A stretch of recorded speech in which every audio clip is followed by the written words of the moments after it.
नमस्कार दोस्तों, स्वागत है आप सभी लोगों का हमारे YouTube चैनल पर। और आज फिर हम लोग मिल रहे हैं अपने सबसे ज़्यादा मोस्ट इम्पोर्टेंट प्रश्नों की एक श्रृंखला के साथ। और इसमें हम लोग आज भारतीय राज्य व्यवस्था से संबंधित प्रश्नों को करने वाले हैं। तो आप सभी बिल्कुल रेडी होंगे आज की इस सेशन के लिए। चलते हैं फिर बिना लेट किए हम लोग स्टार्ट करते हैं अपने इस सेशन को, क्योंकि हम लोगों का 10 मिनट सक्सेस शो है, क्योंकि इसमें हम लोगों का समय ज़्यादा ना जाए। चलिए स्टार्ट करते हैं। हमारा पहला प्रश्न क्या है? पहला प्रश्न है, भारतीय संविधान कौन सा अनुच्छेद कानून के समक्ष समानता की गारंटी देता है? विकल्प क्या है आपका? अनुच्छेद 13, अनुच्छेद 14, अनुच्छेद 15 और अनुच्छेद 16। फंडामेंटल राइट से संबंधित क्वेश्चन है, तो इसमें आपको याद क्या रखना है? याद ये रखना है अनुच्छेद संख्या 14 सभी नागरिकों को कानून के समक्ष समानता और कानून का समान संरक्षण प्रदान करता है। इसका अर्थ क्या हो जाता है? राज्य किसी भी व्यक्ति के साथ मनमाना व्यवहार नहीं करेगा, सभी के साथ कैसा व्यवहार करेगा? सभी के साथ एक इक्वल व्यवहार करेगा। हाँ, लेकिन यहाँ पे एक चीज ये भी है कि किसी विशेष वर्ग के लिए कोई विशेष अधिनियम बनाया जा सकता है या विशेष एक्ट का फॉर्मेशन किया जा सकता है। ये आपको सबसे ज्यादा याद रखना है, ठीक। तो ये क्या है? ये क्वेश्चन बहुत ही ज्यादा पूछा जाता है, इसलिए इंपॉर्टेंट भी हो जाता है, ठीक। कानून के समक्ष समानता अनुच्छेद 14 में दिया गया है। चलिए चलते हैं अगले क्वेश्चन पे। हमारा अगला प्रश्न है, भारतीय संविधान में मौलिक अधिकार किस देश के संविधान से प्रेरित है? विकल्प क्या है? Britain, Ireland, America, Canada. ये तो प्रश्न भैया काफी बार पूछा गया है, सभी को पता है। आंसर भी सभी को पता होगा, जल्दी से कमेंट करके बता दीजिए। इसके साथ में हम बात करते हैं कि ये कहाँ से लिया गया है, तो ये अमेरिका से लिया गया है। अमेरिका में भी कहाँ से आता है? तो अमेरिका में भी फर्स्ट उसके कॉन्स्टिट्यूशन अमेंडमेंट 1791 से आता है, जिसे बिल ऑफ राइट्स कहा जाता है। क्या कहा जाता है? बिल ऑफ राइट, ठीक। ये वहां का है, ठीक। ये वहां का बिल ऑफ राइट से उससे यहाँ पे लिया गया है। अगर अमेरिका के संविधान में बात करते हैं तो इसमें देखिए व्यक्तिगत स्वतंत्रताएं भी शामिल है, समानताएं भी शामिल है, धार्मिक स्वतंत्रता भी शामिल है, ठीक। कुल मिला के देखा जाए तो समाज के या व्यक्ति के सभी तरह के विकासों से संबंधित ये फंडामेंटल राइट्स होते हैं, ठीक। तो दोस्तों चलते हैं अगले क्वेश्चन पे। हमारा अगला प्रश्न है, राज्य के नीति निर्देशक तत्व किस देश के संविधान से लिए गए हैं? विकल्प क्या है? अमेरिका, आयरलैंड, ब्रिटेन या फिर फ्रांस। तो भैया ये क्या है? ये डीपीएसपी हैं, इन्हें डायरेक्टिव प्रिंसिपल ऑफ राइट्स कहा जाता है। ये कहाँ से लिए गए हैं? तो ये आयरलैंड के संविधान से लिए गए हैं, ठीक। आयरलैंड के संविधान से प्रेरित है। ये तत्व राज्य को क्या करता है? सामाजिक एवं आर्थिक न्याय की दिशा में कार्य करने के लिए मार्गदर्शन देता है या कहें निर्देश देता है। ये ऐसे नहीं है कि इसे लागू करवाया जा सकता है, ये स्वतः जब सरकार की इच्छा होती है तो सरकार धीरे धीरे लागू करती है, इसीलिए शासन सत्ता के लिए ये इंपॉर्टेंट हो जाते हैं। तो इसे याद रखना, आयरलैंड से लिए गए हैं डीपीएसपी, ठीक है बेटा। चलिए चलते हैं हम लोग अपने अगले क्वेश्चन पे, और हम अगले क्वेश्चन की बात करते हैं। हमारा अगला प्रश्न है, भारत का संविधान किस वर्ष लागू हुआ? सबसे ज्यादा आसान प्रश्न, 1950 में। डेट क्या रहेगी? 26 जनवरी को, ठीक। 26 जनवरी 1950 को। अभी हाल ही में तो आपका गणतंत्र दिवस मनाया गया, इसे गणतंत्र दिवस कहा जाता है। अगर आत्मार्पित की बात करते हैं तो ये 26 नवंबर 1949 को आत्मार्पित किया जाता है। इसे क्या कहा जाता है? इसे संविधान दिवस के रूप में जाना जाता है, 26 नवंबर को, ठीक। 26 जनवरी को गणतंत्र दिवस के रूप में जाना जाता है। यह भारत क्या है या विश्व का कहें सबसे बड़ा विस्तृत लिखित संविधान है, ठीक है। ये चीज आपको याद रखनी है। हम चलते हैं अगले क्वेश्चन पे। हमारा अगला क्वेश्चन है, निम्न में से कौन सा मौलिक अधिकार अब अस्तित्व में नहीं है? ठीक, कौन सा है? समानता का अधिकार, स्वतंत्रता का अधिकार, संपत्ति का अधिकार, धार्मिक स्वतंत्रता का अधिकार। तो बेटा देखिए याद क्या रखना, याद ये रखना कि जो संपत्ति का अधिकार है ये अब अस्तित्व में नहीं है। किस रूप में? मौलिक अधिकार के रूप में। ये अब अस्तित्व में क्यों नहीं है? क्योंकि आपका एक संविधान संशोधन होता है, 44वां संविधान संशोधन कब किया जाता है? ये 1978 में किया जाता है। 1978 में करने के बाद में इसे क्या कर दिया जाता है? इसे एक आपके आर्टिकल 300 ए में क्या कर दिया जाता है? समाहित कर दिया जाता है, कानूनी अधिकार बना दिया जाता है। इसके तहत संपत्ति के अधिकार को उठाकर कहाँ रख दिया जाता है? आपके कानून संविधान के आर्टिकल संख्या 300 ए में रख दिया जाता है, ठीक। इसे आपको अच्छी तरह से याद रखना है, ठीक, क्योंकि काफी बार प्रश्न इससे पूछा जा चुका है। अगले क्वेश्चन पे चलते हैं। अगला हमारा क्वेश्चन क्या है? अगला हमारा क्वेश्चन कह रहा है कि भारतीय संविधान की प्रस्तावना में कितने आदर्श आइडियल्स हैं? ठीक, 3 हैं, 4 हैं, 5 हैं या फिर 6 हैं, ठीक। तो कितने आदर्श हैं? ठीक। अब देखिए यहाँ पे आदर्शों की अगर बात करते हैं तो आदर्श वो होते हैं जिनके लिए हमारा जो है जो है प्रस्तावना बनाई गई है जिनके लिए वो निर्देशित है। जैसे क्या है, इसमें टोटल 5 तरह के आदर्श हैं।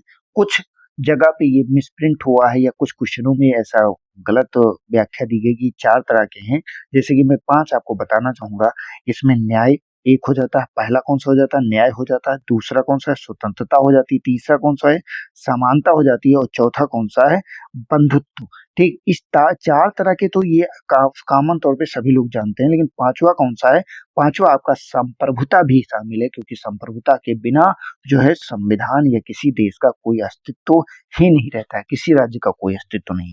ठीक, तो इसलिए 5 तरह के आदर्शों को हमारी प्रस्तावना प्रियम्बल में शामिल किया जाता है। ठीक, तो इसलिए इसे आपको याद रखना है। चलिए हम चलते हैं अगले क्वेश्चन पे। हमारा अगला क्वेश्चन क्या है, हमारा अगला प्रश्न है, राष्ट्रपति पर महाभियोग की प्रक्रिया किस अनुच्छेद में दी गई है। ठीक, प्रेसिडेंट के ऊपर जो इम्पीचमेंट है उसके लाने की बात की जा रही है।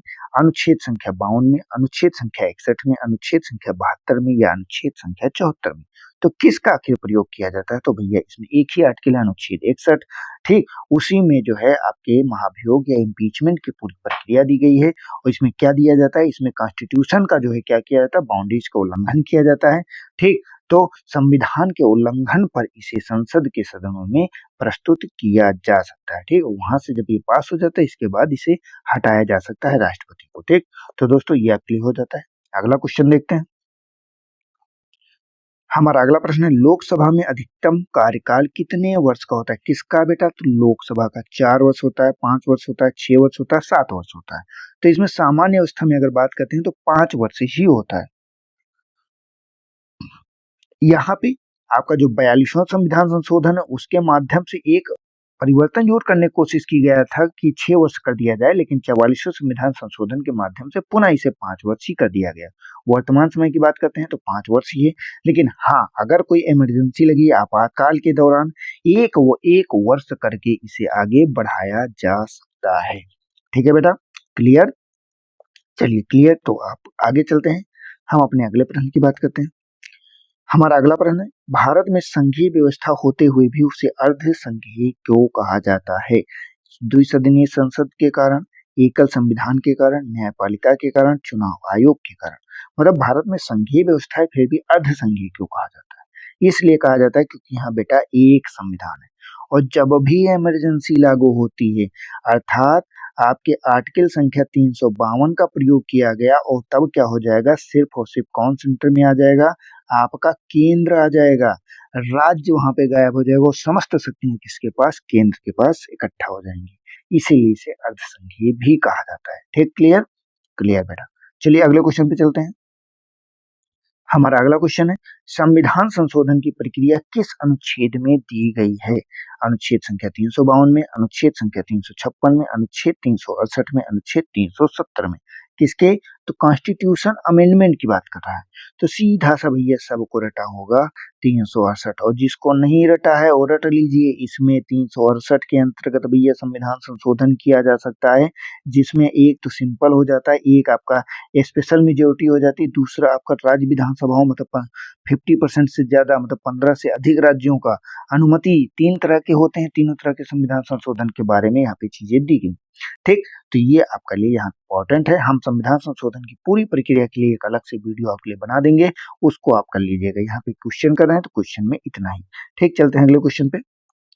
हमारा अगला प्रश्न, भारत का संवैधानिक प्रमुख कौन होता है। बढ़िया दिलचस्प क्वेश्चन है। क्वेश्चन आसान है लेकिन जो समझता है उसके लिए। विकल्प क्या है, प्रधानमंत्री, राष्ट्रपति, लोकसभा अध्यक्ष या फिर मुख्य न्यायाधीश। कौन है आपका संवैधानिक प्रमुख, तो आपका राष्ट्रपति है आपका संवैधानिक प्रमुख। भारत में राष्ट्रपति संवैधानिक प्रमुख होता है, लेकिन अगर वास्तविक पावर की बात करते हैं, ठीक, तो किसके पास होती है, ओपीएम के पास होती है। लेकिन जो संविधान में दिया गया, संविधान में प्रमुख राष्ट्रपति को ही बनाया गया है, इसीलिए ये राष्ट्रपति ही आपका सही विकल्प होगा।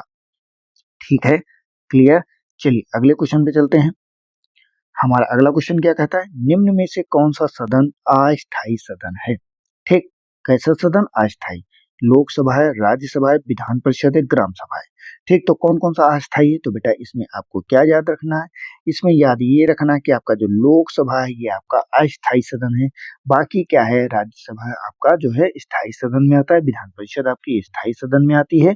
ठीक, आपको ये पूरी तरह से याद रखना है। क्लियर? ठीक, ओके, ठीक है, हम अपने अगले क्वेश्चन पे चलते हैं। हमारा अगला प्रश्न है, संविधान सभा के अस्थायी अध्यक्ष ठीक कौन है? डॉक्टर राजेंद्र प्रसाद हैं, जवाहरलाल नेहरू हैं, सच्चिदानंद सिन्हा है या फिर बी आर अम्बेडकर हैं? सबसे आसान क्वेश्चन, जो पहली बैठक होती है, पहली बैठक का अध्यक्षता कौन करता है? या फिर सच्चिदानंद सिन्हा करते हैं। इसके बाद जो है डॉक्टर राजेंद्र प्रसाद को स्थायी अध्यक्ष बना दिया जाता है। ठीक, तो अस्थायी अध्यक्ष के तौर पे या पहले जो है अध्यक्ष के तौर पे बात करें तो सच्चिदानंद सिन्हा का ही नाम आता है। ठीक, क्लियर हो गया? चलिए हम चलते हैं अपने अगले क्वेश्चन पे। हमारा अगला प्रश्न है, भारत में चुनाव आयोग एक आगे स्पेस है, कैसी बॉडी है? संवैधानिक बॉडी है, वैधानिक बॉडी है, न्यायिक बॉडी है, कार्यकारी बॉडी है? तो बेटा ये आपका क्या है?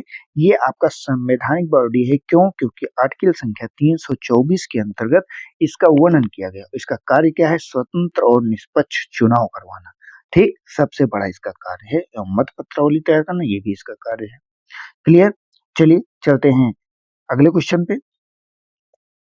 हम आ गए अपने अगले और अंतिम क्वेश्चन पे। मंत्रिपरिषद सामूहिक रूप से किसके प्रति उत्तरदायी होती है?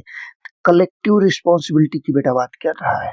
ठीक, कि किसके प्रति है? राष्ट्रपति के प्रति, सुप्रीम कोर्ट के प्रति, लोकसभा के प्रति या फिर राज्यसभा के प्रति? देखो यहाँ पे एक चीज क्लियर कर लीजिएगा, वो कलेक्टिव रिस्पॉन्सिबिलिटी जो होती है ये किसके प्रति होती है? ये लोकसभा के प्रति होती है। इन केस मान लीजिए कभी कभी प्रश्न में क्या आता है, कभी कभी प्रश्न में सिर्फ पार्लियामेंट देता है, कहता है बेटा संसद दिया है, अब उसमें लोकसभा दिया ही नहीं तो किस पे टिक मारेंगे? तो वहां पे संसद ही मारेंगे। ठीक, लेकिन अगर लोकसभा दिया गया है तो लोकसभा के अलावा कोई दूसरा आंसर टिक नहीं होगा। कलेक्टिव रिस्पॉन्सिबिलिटी आपकी लोकसभा के प्रति ही होती है। क्लियर? ठीक, क्लियर। क्यों? क्योंकि यहीं पे होता है जहां पे विश्वास प्रस्ताव, ठीक, कॉन्फिडेंस मोशन या फिर अविश्वास प्रस्ताव, नो कॉन्फिडेंस मोशन पास होता है या ना पास होता है तो आपको मंत्रिपरिषद को त्यागपत्र देना पड़ता है और सरकार गिर जाती है और फिर से चुनाव होता है। ठीक, इसलिए इंपॉर्टेंट है। क्लियर? Okay, clear. चलिए हम अब उस प्रश्न को देख रहे हैं जिसका उत्तर आपको कमेंट बॉक्स में देना है। प्रश्न है, संविधान की प्रस्तावना में समाजवादी शब्द को कब जोड़ा गया? सभी लोग इस प्रश्न का आंसर कमेंट बॉक्स में दीजिए। 1950 में, 1962 में, 1976 में, 1985 में। किस वर्ड को? समाजवादी वर्ड को। ठीक, हम इसका इंतजार करेंगे। ठीक, अब चलिए देख लेते हैं, बात कर लेते हैं अपने कल के प्रश्न पे। जो कल का हमारा प्रश्न था उसका उत्तर क्या है? प्रश्न हमने पूछा था कि निम्न में से कौन सा सागर भारत के पश्चिम में स्थित है? ठीक, बंगाल की खाड़ी, दक्षिणी चीन सागर, अरब सागर या फिर लाल सागर? तो इसका सही आंसर क्या हो जाएगा? इसका सही आंसर हो जाएगा अरब सागर। ठीक, अब भारत के पश्चिम में क्या है? अरब सागर स्थित है, जबकि पूर्व में बात करते हैं तो बंगाल की खाड़ी स्थित है। या मूलभूत जो भौगोलिक तथ्य हैं ये आपसे परीक्षा में कहीं ना कहीं पूछे जाते हैं और सीधा पूछे जाते हैं। ठीक, तो इसलिए इसे जरूर से जरूर याद रखें। ठीक है, क्लियर हो गया? तो दोस्तों आज के जो वीडियो था, आज के वीडियो में हम लोग यहीं तक रखते हैं। हम लोग मिलेंगे अपने नेक्स्ट सेशन में कल। तब तक के लिए सभी को नमस्कार। हमारे वीडियो को लाइक जरूर कीजिए, ठीक, चैनल को सब्सक्राइब कीजिए और अपने दोस्तों को ज्यादा से ज्यादा शेयर कीजिए ताकि ये बेनिफिट आपके साथ में सभी को मिल सके। मिलते हैं कल के फिर से सबसे इम्पोर्टेंट अपनी प्रश्नों की श्रृंखला में। तब तक के लिए जय हिंद, जय भारत।